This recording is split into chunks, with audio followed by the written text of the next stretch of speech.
Hi friends, मी मयुरी. स्वागत आहे तुमचं पुन्हा एकदा आपल्या नवीन व्हिडिओमध्ये. आणि आज आपण बनवणार आहोत आमरस पुरी, आणि तेही एकदम झटपट. आणि आता उन्हाळ्याचा सीझन चालू आहे, तर आंबे भरपूर आलेले आहेत. तर या वेळेला आंबे खाऊन घ्यायचे आपल्याला आवडतील तशा पद्धतीने. आणि इथे मी 4 आंबे घेतलेले आहेत, स्वच्छ धुवून अशा पद्धतीने ते कट करून घेते. आणि आंबे तुम्हाला ज्या पद्धतीने कट करायला आवडतात त्या पद्धतीने करा, पण अशा पद्धतीने केले तर आमरस बनवायला सोपं जातं. अशा पद्धतीने बघा मी कट करून घेते.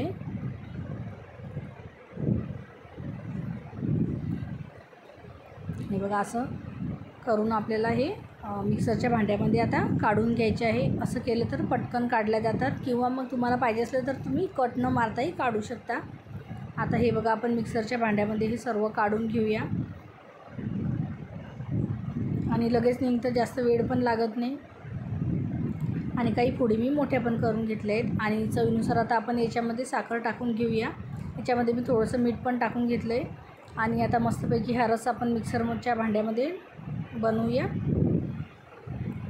आणि 1-2 मिनटामध्येच हा रस तयार होतो, जास्त वेळ पण लागत नाही. हे बघा अशा पद्धतीने रस आपला तयार झालेला आहे.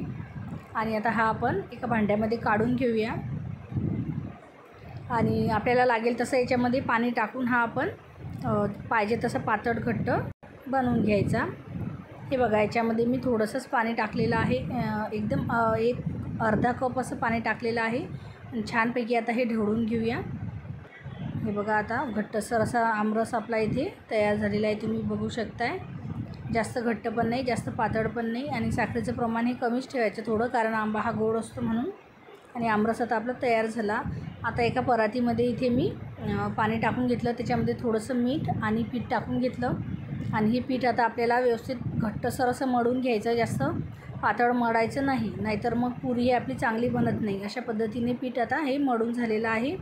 आणि आता पोळपाटावरती थोडंसं पीठ लावून घेतलं आधी. आणि आता एक उंडा घ्यायचा आहे मोठा, थोडा मोठा घ्यायचा जास्त, कारण पुरी जी आहे ही चपातीपेक्षा थोडीशी जाड पाहिजे, तेव्हा आपल्या पुऱ्या ह्या छान फुलतात. हे बघा अशा पद्धतीने मी पोळी पूर्ण आपली तयार करून घेतलेली आहेत. आणि या वाटीच्या साहाय्याने मी इथे पुऱ्या बनवून घेत आहेत. काही पुऱ्या मी अशा मोठ्या बनवते आणि काही मग छोट्या बनवून घेते. अशा पद्धतीने ह्या पुऱ्या आता मी इथे बनवून घेते.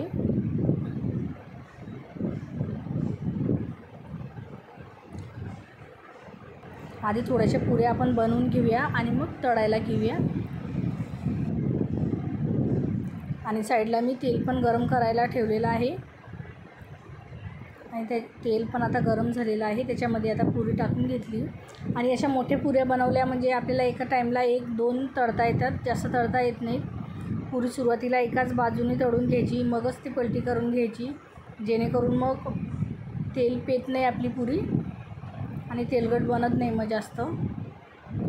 आणि दोन्ही बाजूनी मस्तपैकी आता ह्या पुऱ्या आपण तळून घेऊया.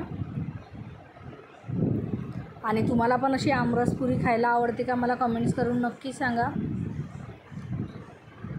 मस्त गोल्डन ब्राऊन रंगावरती आता आपण ह्या पुऱ्या तळून घेऊया.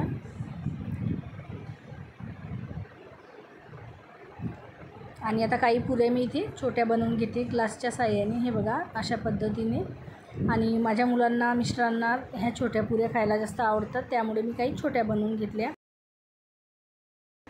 आणि बघा इथे आता सर्व पुऱ्या तळून घेतलेल्या आहेत, मगच मी तुम्हाला दाखवते, नाहीतर मग व्हिडिओ जास्त मोठा होतो त्यासाठी. आणि मस्त अशा आपल्या पुऱ्या इथे तळून झालेल्या आहेत. जेवढ्या पाहिजे तेवढ्याच तळून घ्यायच्या, म्हणजे पुऱ्या कशा गरम गरम असल्या तर खायला छान लागतात. आणि मस्त असा गोल्डन ब्राऊन कलर पण आलेला आहे पुऱ्यांचा, तुम्ही बघू शकता इथे. आणि आता आपण आपली जी थाळी आहे ती तयार करून घेऊया. मस्तपैकी वाटीमध्ये आमरस काढून घेतलेला आहे. आणि इथे छोलेची भाजी आहे आणि पुऱ्या आहे. आणि इथे मी एक कुरडई पण तळून घेतली. आणि रसासोबत कुरडई खायला छान लागते. अशा पद्धतीने आजची ही मी आमरस पुरीची रेसिपी तुम्हाला दाखवलेली आहे. झटपट आमरस पण बनवला जातो आणि पुऱ्या पण. आणि आजची रेसिपी तुम्हाला कशी वाटली कमेंट्स करून नक्की सांगा. आजचा जर व्हिडिओ आवडला असेल तर व्हिडिओला लाईक, शेअर, कमेंट्स नक्की करा. चला तर मग परत भेटूया अशाच एका नवीन व्हिडिओसोबत. तोपर्यंत बाय बाय.